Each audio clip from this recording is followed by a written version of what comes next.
Next up, we have Ryan Addison Fletcher, mate of mine, and he is so far. He's come out with my quote of the year so far. We were out having a drink the other day.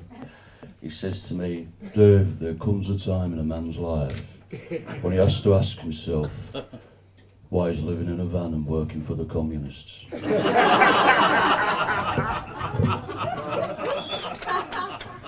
He's here to tell you a story, Ryan.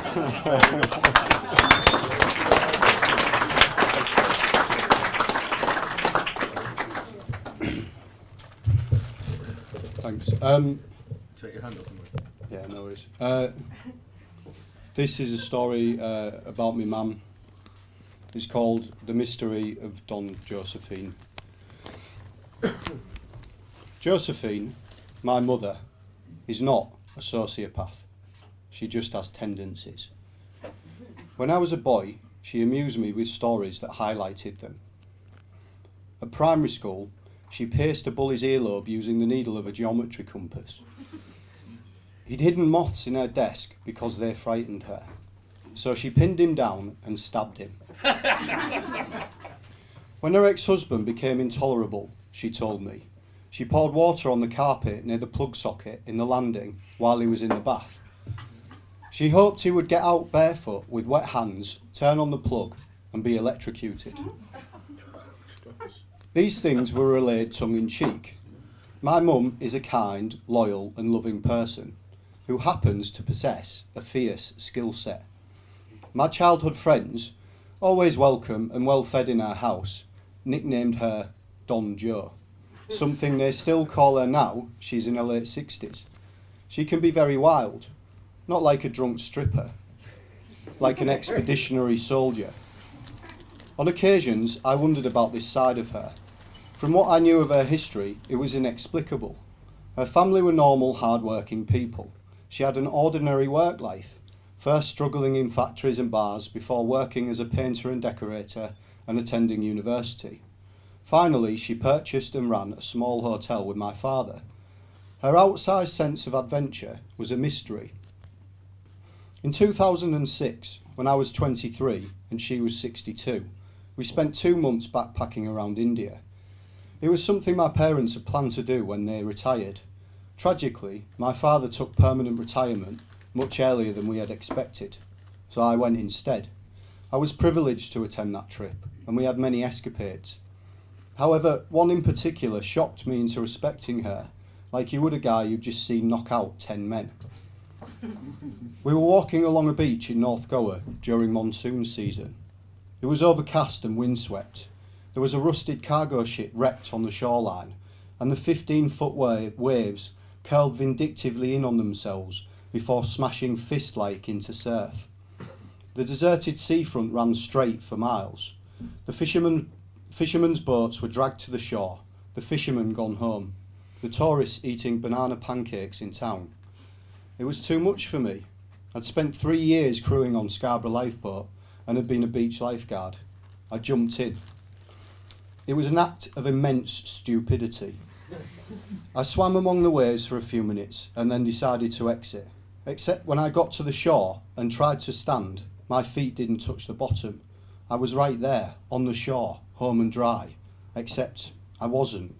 I went under and a wave pounded me and dragged me out. I swam hard to get back in. I got to the shallows again, except I hadn't. 1 foot down and it was like missing a step into an empty elevator shaft. The current dragged me struggling from the land. I swam again as hard as I could. I looked for my mum. She stood watching. Then she turned her back on me and walked up the beach. 2 things ran through my mind. It can't be that bad because she's casual. She's not running. She knows I'll be fine. And maybe she's going to find some help. But I was lying to myself. I knew I was in trouble, and I knew there was no help. I tried to stand again, back under. I was exhausted. I laid on my back and let the waves carry me on theirs, up and down, back and forth. They wanted to rock me to sleep. I had a word with myself. You either do this, or you die. Sort your life out. I swam hard, then I swam harder. Then when I thought I'd made it, I swam harder still. This is nothing. This is easier than the lifeguard exam. I could do this forever. Foot down, sand, stagger, collapse. The relief bordered on muted ecstasy. I heaved breaths. My hands gripped wet sand. Mum walked back and stood over me. Are you okay? I am now. You look relieved. I am. I caught my breath. My eyes squeezed shut. My fingers compacted the sand in my palms. I could still feel Neptune's cold fingers pulling at my toes, as I would when I closed my eyes that night to sleep. Thank you, I thought to no one in particular. I looked up at my mum. Why did you walk away? Were you going to find help? No. Where was I going to get help from? Around us, the empty beach, assaulted by the inhospitable sea, stretched away. Mum looked at me like I was a contemptible idiot I'd just demonstrated myself to be. I wasn't going to watch you die. Another instance occurred.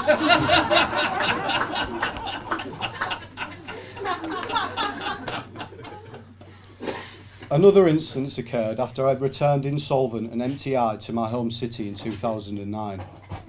I'd blown my money on sex, drugs and journalism. 2 months in Afghanistan, chasing stories that didn't cover their expenses, and 6 months in India, chasing the dragon and a girl that cost me my heart. I needed quick cash.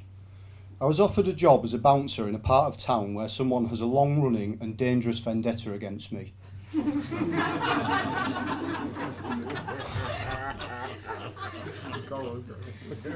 It's a feud with juvenile origins, one that I do not deserve and wish never existed, one that only gives 2 potential outcomes, custody or the morgue. I called my mum while I was deliberating and explained the risks. This is what she said. I don't care if they want to strip you naked, smear you in blood and put you on an iceberg to use as polar bear bait. You need the money, so you're going to work. It sounds brutal, I know, but it made me laugh, and she was right. However, the incident only added to the impression I had developed over the years, that she was an anomaly. One aspect of my mother's background we never spoke about until very recently, because even she did not know of it, and in it lay the mystery of Don Josephine. She never knew her father. He abandoned her mother before she was born. Very rarely did she speak about him. I doubt my grandmother, who died in the 50s, was forthcoming with details either. All I knew was that he was Scandinavian in origin, had another family, and died in Tangier. I never heard her speak his name, and he was so removed from my consciousness that it never occurred to me to ask. One night, this last December, she called me in an agitated state. I found him, she said. Found who? Paul Axel Lund. Who's that? My father. She had recently taken an interest in using the internet, and on this night, after giving no clue of thinking of him for years and years, had decided to Google his name. She got a shock. So did I. This is what infamous beat author William Burroughs had to say about my grandfather. I'm attenuating my relations with the London Company. Too much of a bad thing. They met in Tangier, where Lund had set up because it was an international zone with no extradition treaties. Burroughs wrote that he saw quite a lot of Lund and used some of his stories in Naked Lunch. The friendship disintegrated when my grandfather was busted on a drugs charge by the Moroccan cops. He dodged jail and deportation by framing Burroughs. Burroughs had written to him from France with a whimsical plot that involved pushing a little Moroccan tea in Paris. My grandfather gave the letter to the cops, and the Moroccans passed it on to the French authorities. He was free, and Burroughs was arrested. Paul Lund was a high-functioning sociopath. He had no need to be a villain. He came from a rich and respectable family. His biographer, Rupert Croft Cook, said Lund was a criminal for fun. His career choices included gun running for Haile Selassie, safe breaking, burglary, robbery, forgery, fraud and smuggling. Asked, as he entered prison for one of his sentences, what his occupation was, he said thief and refused to modify it. He spent time in jail in India, Egypt, Spain, Italy and Britain. One of my favourite passages from his biography is a self-described account of his desertion from the army during World War II. After twice being mentioned in dispatches for his bravery, there was a lull in the fighting and he got restless. To counter the boredom, he went AWOL in Cairo and settled in a Warren-like slum officially off limits to Europeans. It was full of gambling and opium dens, brothels of every kind, deserters, black marketeers, thieves, escaped POWs, every kind of villain you can imagine. Just the place to lie up quietly. He joined forces with 3 other deserters, and together they robbed a watch shop with a very fine stock of expensive watches, while disguised as mechanics. After going on a crime spree across Cairo and Alexandria, he realised that we were too easily recognisable, so he returned to his army unit. He avoided punishment because he was sent to fight at the Battle of El Alamein. My grandfather possessed qualities that made him a predator to society. Croft described the ultimate manifestation of those qualities. He wrote, "Paul's a killer," a fellow criminal of his once told me, not because he has ever committed a murder, but because he obviously would do so if it seemed necessary to him. However, the book also demonstrated that Lund did not seek power. His crimes were adventurous, not sadistic. They were committed to gratify his desire for money and freedom. They did not include the subjugation of innocence. He was immoral, not evil. He told Croft, "I'm sorry for others who have never lived dangerously, or seen more than they were trained to see, or spent money for the sake of spending it, or laughed their guts out at authority, or been to the top and the bottom." My mum shares a proclivity for adventure that springs from a killer's instinct. Unlike Lund, however, she has a strong moral compass and would never pursue pleasure to the detriment of others. Lund passed another quality on to his daughter. Croft said Lund was a man who, unblinkingly and intelligently, faced the abomination of reality. I recognised that ability in her.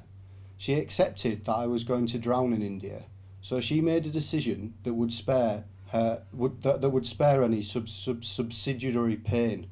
She wasn't going to watch me die.